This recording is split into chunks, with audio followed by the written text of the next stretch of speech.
Punta kami ngayon sa bangka, yan o. May lobster, yun o. Inangat na.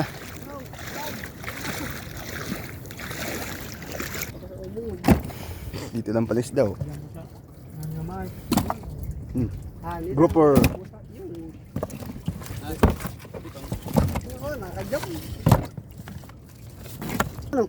Ito na, lobster. Nag 3 kilos. Oh, lalaki oh. Ang lalaki. Kuway, nag-4 kilos. Waray. Wow. Mga isda. Nag-4 kilos yung sayo. Ay, may butite. Tulo. Korte itong sayo. Picturean mo ko ba yun? Picturean. Vlog.